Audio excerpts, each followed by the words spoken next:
Bonsoir everyone, welcome to Chacha's Creepy Show. I have something to tell you. Long before I got interested in UFOs and everything that can be considered as paranormal, my first passion was unexplained disappearances all over the world. And at first glance, it doesn't seem to have much to do with the paranormal. But in this book I read last year, titled Unusual Disappearances, you'll see that there are some disappearances so mysterious that they really do seem linked to the paranormal. The author compiled numerous strange cases from around the world, disappearances of people, but not only that. Follow me, I'm going to take you through some French stories. The first story is a well-known mystery dating back to 1972. It happened in a rural village near the small town of Cognac. The Mechino family was an ordinary, peaceful family, perfectly stable and with no financial troubles. A quiet family, well liked in their village. On Christmas Eve that year, Mr. and Mrs. Mechino and their two sons, aged 4 and 7, got in their car to celebrate with friends. The evening went well, full of good cheers, and the Mechinos left around 1:30 a.m. to go home. It was a very short drive, only 4 kilometers to reach their house. That's barely a 4-minute drive, yet they never made it back.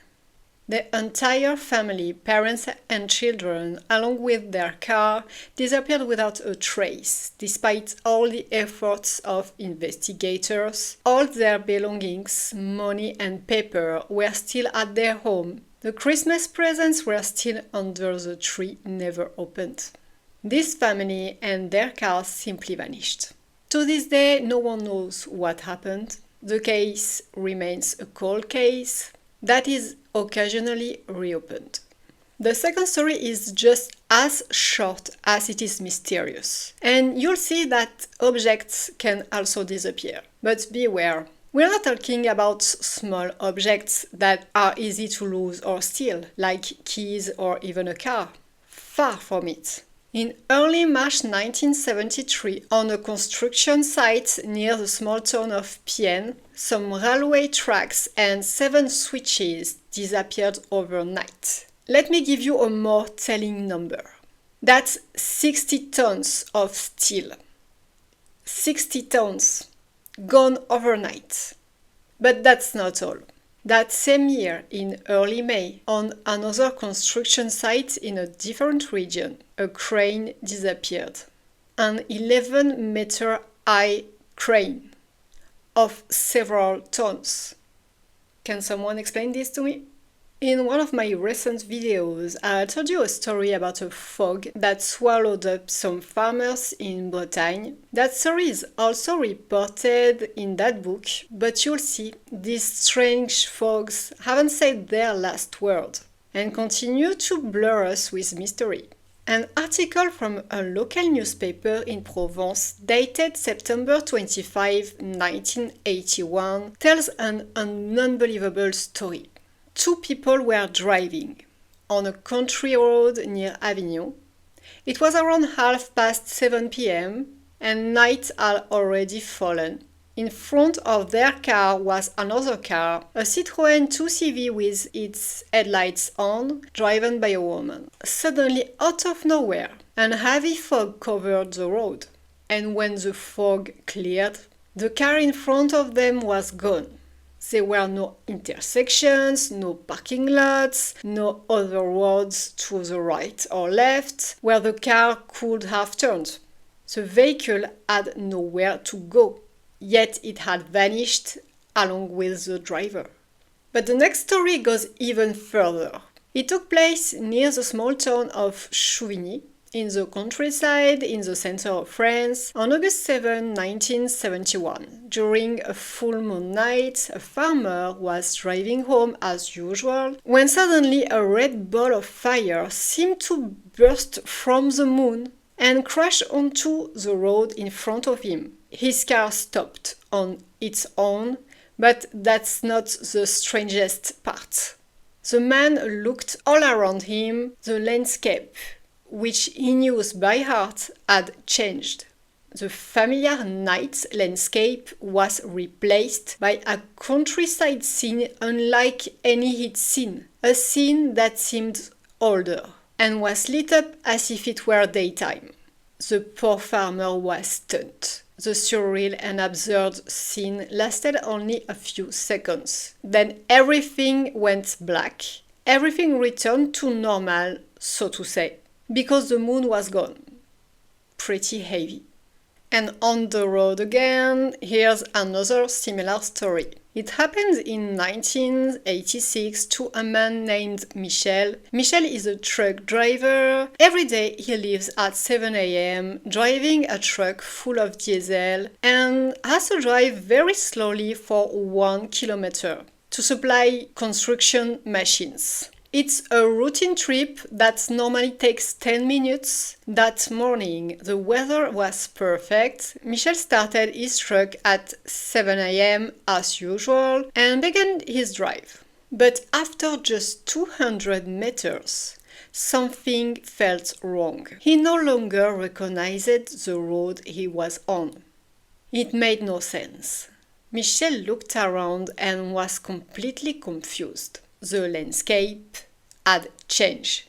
It was breathtakingly beautiful, so beautiful in fact that Michel wondered if he was dreaming. Everything around him was colored in ochre tones, like scenes from African plains. And there was absolutely nothing in sight. No people, no animals, no buildings, no signs of civilization. Michel was disoriented, with no sense of time. He became very anxious. He kept driving for what seemed like a full hour, until he finally arrived at the construction site where he was expected. Very expected, in fact, because it was 10 a.m. Everyone was worried and asked where he'd been. But Michel couldn't give any coherent explanation for what had just happened to him. Can you blame him? And in the final story, the protagonists are on foot. The dates are unclear, but the story probably begins in the early 90s, in the district of Ardèche, in the center of France, on a foggy autumn afternoon. A lone hunter gets lost in the forest. He's anxious and night is falling. He sees a small path on the ground and decides to follow it, not knowing where it leads. The light fog slowly clears, and the hunter sees a dark clearing in the middle of the forest. In the center of that clearing is a small lit house. The hunter is very surprised, but incredibly relieved, because night has now fallen. He knocks on the door to ask for help. A man opens and invites him in. He speaks an old local dialect and tells him it's best to stay the night and continue in the morning.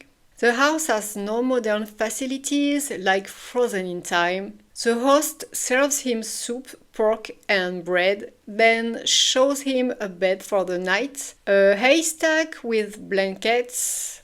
All inclusive. The hunter falls asleep easily. In the morning, coffee and bread are served. The hunter feels great. The weather is ideal. The man tells him the way back to the main road. The hunter thanks him and tries to offer payment, but the man refuses, completely indifferent. As he leaves, the hunter glances one last time at the main room of the house. He sees a silent, still woman sitting by the fireplace. He leaves, finds his way and gets back to his car. Everything seems more or less normal, except for one thing. The exact same story happened to at least 3 other people around the same time. And when they tried to return to the spot to find the house, there was nothing. As if the house had never existed. Investigations were made using maps at the precise point where the house was supposed to be. According to witnesses, there is a clearing, but no house. Not even ruins or traces of an old structure. Absolutely nothing. But that's not the end. About 10 years later, the same scenario happened again. This time it was a couple of hikers from Lyon.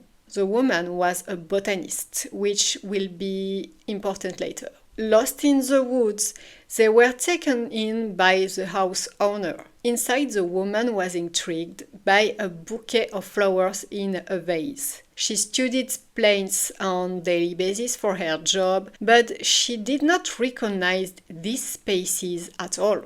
She kept talking about it to her husband, so much that before they left, the owner very casually gave her the bouquet. Like the other before them, the couple later became frustrated when they couldn't find the house again. But the woman had kept something, the flowers, which she preserved under glass for study. But no matter how much she searched, that species didn't appear anywhere. Until one day, the botanist came across a very old French botany book. She finally identified the flower. It was called Corominalis supagene. By the way, I googled it, I found nothing. Anyway, it seems like it may be an extinct plant. But this plant had an important role in the ancient traditions of that region. It was considered as psychopomp plant. A few of its flowers would be placed on the dead in order to allow their survival elsewhere. Could this be the start of an explanation for the mysteries of this house and its inhabitants who appear and disappear as if caught between two parallel worlds? At this point, everything is possible. That's all for tonight. I hope you enjoyed these stories and I can't wait to share more with you. In the meantime, try to not disappear and I'll be back soon. Bye.